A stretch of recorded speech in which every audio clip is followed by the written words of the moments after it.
दोस्तों अगर हम बात करें इस समय के सबसे बड़े खतरे की, तो बेशक वो कोरोना वायरस है।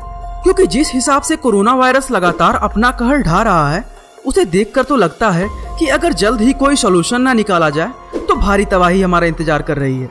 ऐसे में सबकी निगाहें इसकी वैक्सीन पर टिकी हैं कि कब वैक्सीन आए और सुपरमैन की तरह सभी को बचा ले।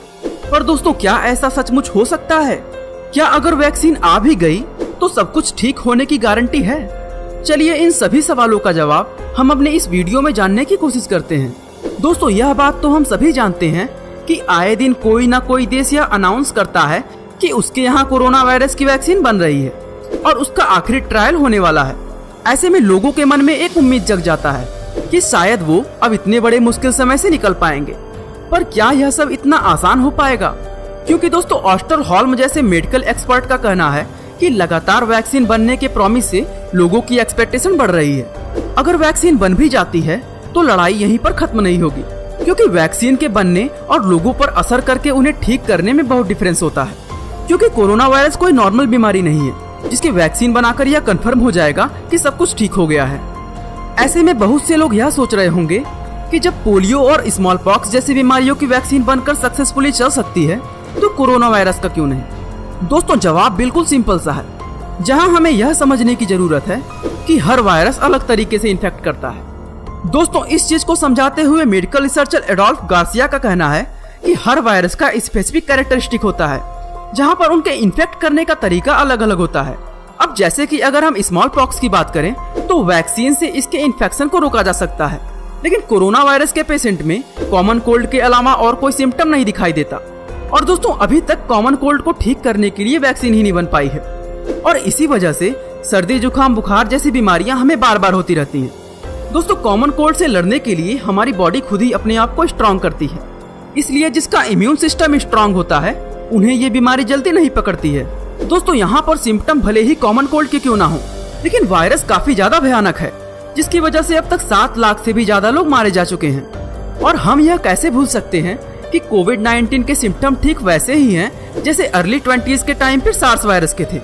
हालांकि सार्स वायरस की वजह से केवल 700 लोग मारे गए थे, लेकिन कोरोना वायरस की वजह से मरने वालों का आंकड़ा दिन प्रतिदिन बढ़ता जा रहा है। दोस्तों जब सार्स आया था तब इसकी भी वैक्सीन बनाने की बहुत सी कोशिशें हुई थी, लेकिन अभी तक इसकी वैक्सीन पूरी तरह से बनकर तैयार नहीं हुई है। चलिए सबसे पहले हम इस बात पर नजर डालते हैं कि वैक्सीन काम कैसे करती है। दोस्तों बचपन में हमें पोलियो की ड्रॉप पिलाई जाती है और कई सारे टीके लगते हैं ताकि आने वाले समय में हमें उन बीमारियों से जूझना ना पड़े।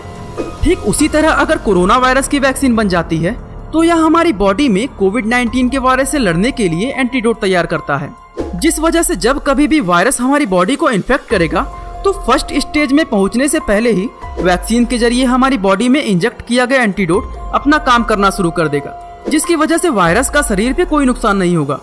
हालांकि दोस्तों वायरस और बैक्टीरिया से लड़ने के लिए हमारी बॉडी खुद एंटीडोट बनाने के सक्षम होती है, लेकिन उसे वायरस से लड़ने में काफी टाइम लगता है और इतने टाइम में वायरस हमारे लिए घातक बन जाता है।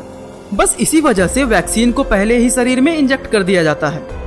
दोस्तों इम्यूनोलॉजी के प्रोफेसर रैकेल रॉपर का कहना है कि हो सकता है कोविड-19 का असर वैक्सीनेशन से कम हो जाए, लेकिन FDA द्वारा अभी तक किसी भी कोरोना वायरस की वैक्सीन को अप्रूव नहीं किया गया है। दोस्तों ऐसा इसलिए क्योंकि यह बात बिल्कुल भी जरूरी नहीं है कि जो वैक्सीन चूहों और बंदरों पर टेस्ट करने से पॉजिटिव रिजल्ट देती है वो इंसानों पर भी ठीक वैसे ही काम करेगा।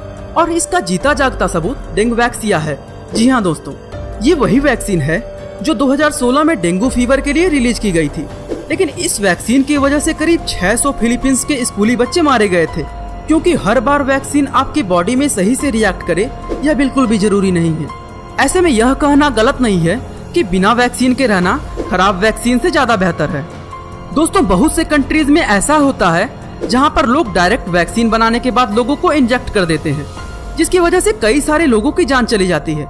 ऐसा करने वाले कई देश हैं, लेकिन यह सभी चीजें अधिकतर चाइना में होती हैं। इसके अलावा चाइना में ऐसी भी वैक्सीन लोगों के सामने आई है जो पहले तो वायरस को ठीक कर देती है, लेकिन बाद में इसका इन्फेक्शन दोबारा से हो जाता है। ऐसे में यह बात पक्के तौर पर नहीं की जा सकती कि जब वैक्सीन बन जाएगी तो उसका असर परमानेंटली रहेगा। अब यहाँ सवाल आता है कि इंसान ऐसे में करे तो करे क्या? तो उसके लिए हमें एक और बीमारी पर नजर डालनी होगी, और वो कोई और नहीं बल्कि HIV है। दोस्तों सबसे पहले HIV को 1984 में डिस्कवर किया गया था, जिसकी वजह से अब तक 3 करोड़ से भी ज्यादा लोग मारे जा चुके हैं, लेकिन अभी तक इसकी वैक्सीन नहीं आई। पर दोस्तों ऐसा भी नहीं है कि वैक्सीन नहीं आई तो हर किसी को ये बीमारी हो रही है। ऐसे में अगर हम वर्स्ट केस देखें, जहां पर कोविड-19 की वैक्सीन बनती ही नहीं है या फिर बनने के बाद फेल हो जाती है, तो क्या किया जा सकता है?